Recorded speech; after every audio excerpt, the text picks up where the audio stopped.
All right, hello. So today we are going to be playing around with Chrome Music Lab. Um, I can't remember if we did this or not last year, but I'm going to review it with you like you've never seen it before. I'm leaning more on the side of I don't think we did it last year. So I could very easily just look at my notes, but for some reason that is just too much work for me right now. So Anywho, we're just going to keep our devices down for a few seconds. I'm going to go through some of the features and how to use them, and then I will give you the rest of class time to play around with it and make whatever you want. So, this is an extension of Google Chrome, and they have this whole kind of lab. And this is just one of the features on it. This is called Songmaker. So, what you're doing is you're creating a melody, and how you create that is you just click a box. And I don't know if you can hear it, probably not. And anywho, you click them, and that's how you create them. And then if you want to play it, you just press play. And then if you want some percussion, these two bottom lines are percussion. And then you can play. And then there's tempo. You can make the tempo slower. You can make the tempo faster. So the bigger the number is, the faster your tempo is. You can kind of keep it around 120 if you want something kind of moderate. You can also switch around the instruments, and this is a really cool feature. Switching around the instruments can give your song a totally different feel.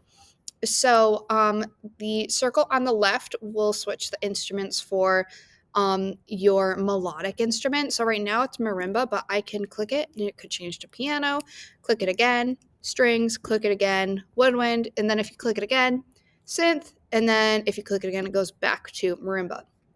So that just changes the melody. If you want to change the percussion, you just click it. So it was electric, now it's blocks. There's drum kit. There's conga. I really like the conga one. It sounds very cool. Click it, and it goes back to electronic. So play around with those. Um, don't mess around with the mic because basically you sing into it and it kind of plots it on points, but it never really works out. It's just easier if you do it on your own by clicking. If you go into settings, oh goodness, it just played. You can make it longer. So a bar is, 4 measures is in one bar in this instance. So you can make it longer if you want more room. Beats per bar. Right now there's 4, so we do a lot in 4/4 time. If you want to do it 3 beats, 2 beats, it just kind of gives it a different sound. Don't really mess with the split beats into because I think 2 is pretty good. This is what's really cool. So, if you remember in October, we talked about minor scales. Oh my goodness, they don't have minor scales. How sad. But they do have pentatonic. So, you can have just a major scale, a pentatonic scale, or a chromatic scale. The cool thing, if you choose pentatonic scale, any notes that you put together in any combination will sound phenomenal. So, that's pretty cool. And then you can kind of play around with your range. It doesn't really matter that much, but you can give yourself a bigger range. So I'll do like a 2-octave range. To save your changes in the settings, you have to click this check mark. If you click this X, it will not save it. So boop, there we go. And let's see how it changes it. Yeah. So then you can also stack it, and kind of the how harmony works is if you leave a space, so it's colored square space, colored square space, colored square, it'll make a really nice harmony. But that's if you're in like major. If we're in pentatonic, it doesn't really matter that much, but you can stack them however you want. And then if you want to undo, just hit undo. The cool thing about this is you can do some drawings. So we could do that. You do hi, and you can see what that sounds like. Ooh, that was really cool. I hope you were able to hear that because that was awesome.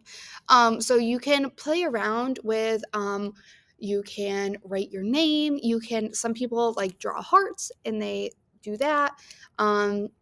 You can play around with like emotion. So if you want to make a song that sounds angry, you can make an angry sounding song. You can write a song based on how you're feeling today. There was someone that wrote a song based on popcorn chicken, like the little chicken nuggets. And that actually came out really good. So you have all of the time to make whatever you want. I just ask that you keep your volume reasonably low, so enough that you can hear it, but not too loud that's like blasting. I will say that you can also sit wherever you would like in the classroom, but please, like, just not at my desk or the piano or in the corner. But you can spread out, really explore this and have some fun. So to get onto this, what you would do is you would go to Google Chrome and you would type in Songmaker, song SONG, maker MAKER, Chrome Music Lab. Sorry, with hiccups. And it should be the first link that pops up. There are a lot of other different functions within Chrome Music Lab. Please just stay on Songmaker. We'll probably have time to play around with the other sites that Chrome has, but we're just going to do Songmaker today. You don't have to save your project, but if you want to, you can click that save button. You would copy the link and then you could paste it into like an email or something like that. But so that's just kind of your little demo in basic stuff with Chrome Music Lab. So again, just go to Google Chrome, type in Songmaker, Chrome Music Lab, and click on the link that says Songmaker, and you can get started, play around with all those settings. And other than that, have fun with it. I'm excited to see what you come up with.